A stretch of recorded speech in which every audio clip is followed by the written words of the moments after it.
kenal dengan Talha, sahabat Nabi sallallahu alaihi wasallam. Talha hijrah dengan istrinya. Kemudian beliau tinggal di Madinah. Satu kali Nabi kedatangan seorang tamu mengatakan, "Ya Rasulullah, saya datang lapar. Boleh saya minta jamuan?" Nabi tanyakan pada setiap istrinya. Datang ke Sayyidah Aisyah, ada makanan? Kata beliau, tidak. Datang kepada Zainab radhiyallahu ta'ala anha, ada makanan? Kata beliau, tidak. Datang kepada Saudah binti Zam'ah, ada makanan? Kata beliau, tidak.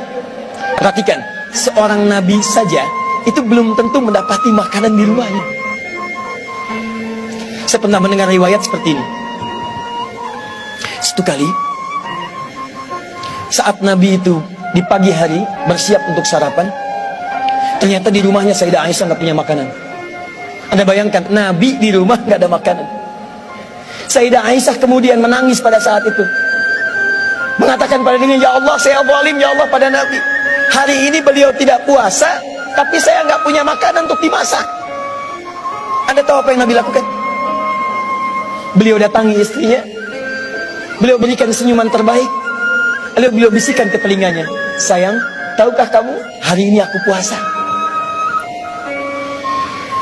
Satu kali terjadi, Nabi SAW di hari puasa, riwayat sahih, di hari puasa Sayyidah Aisyah lupa beliau masak. Lalu beliau katakan pada dirinya, "Ya Allah, saya zalim hari ini. Nabi puasa, kok bisa saya masak?" Apa yang Nabi lakukan? Beliau datangi istrinya, beliau berikan senyum terindah, beliau katakan pada istrinya, "Sayang, hari ini aku tidak puasa." Anda bisa bayangkan bagaimana rumah tangga seseorang yang bahkan tidak ada makanan itu masih keluar kalimat-kalimat indah di lisannya. Kalau hatinya tidak lapang, mustahil mendapatkan semua itu. Datang ke rumah Nabi, makanan tidak ada. Kata Nabi, "Tunggu sebentar, saya akan carikan sahabat yang bisa membantu." Ditanyakan oleh Nabi, "Siapa yang bisa menjamu tamu ini?" Mengacungkan tangan seorang bernama Talha. Kata beliau, "Ya Rasulullah, saya yang menjamu." Saat dikatakan, "Talha, kamu siap-siap pulang ke rumahnya." Sampai di rumahnya ternyata bertanya pada istrinya, "Sayang, di rumah kita sekarang ada makanan apa?" Kata istrinya, "Hanya satu porsi untuk anak kita yang sedang lapar sekarang." Perhatikan bagaimana keluarga ini setelah berhijrah belajar dari kenyamanan yang Allah tanamkan dalam jiwanya. Kata suaminya, "Kamu tidurkan dulu anak kita." Saya mau tanya ya pada akhwat teman-teman di sini, kalau ada tamu kemudian dibawa ke rumah ibu, ke rumah teman-teman di sini, tiba-tiba Anda akan menjamu makanan yang ada cuma satu porsi untuk anak Anda yang sedang lapar. Pertanyaan saya, makanan itu akan diberikan kepada tamu atau kepada anak yang sedang lapar? Pilih, tamu atau anak? Masa? Tamu atau anak? Muhajirin?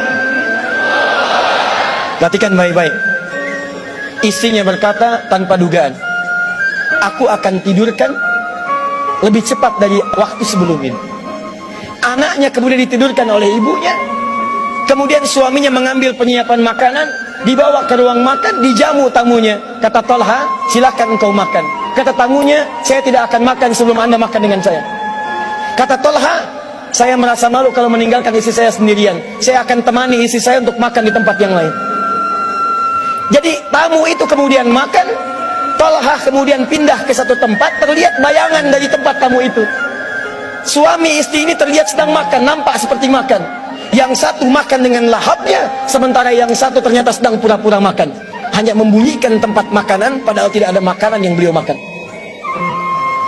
Saya mau tanya pada Anda, bagaimana bisa orang-orang yang hijrah punya kepekaan seperti ini? Dia sendiri masih butuh, tapi saat orang lain terlihat membutuhkan, dia rela memberikan pada apa yang mereka butuhkan. Peristiwa ini ketika terjadi, besoknya datang Talha menghadap kepada Nabi. Kata Nabi, "Selamat ya Talha, telah turun satu ayat dari Allah langsung untuk menghadiahkan kepada dirimu." Turunlah Quran surah ke-59 ayat 9 sampai 10 itu, paling kanan sebelah bawah. "Wa yu'thiruna ala anfusihim walau kana bihim khasasah."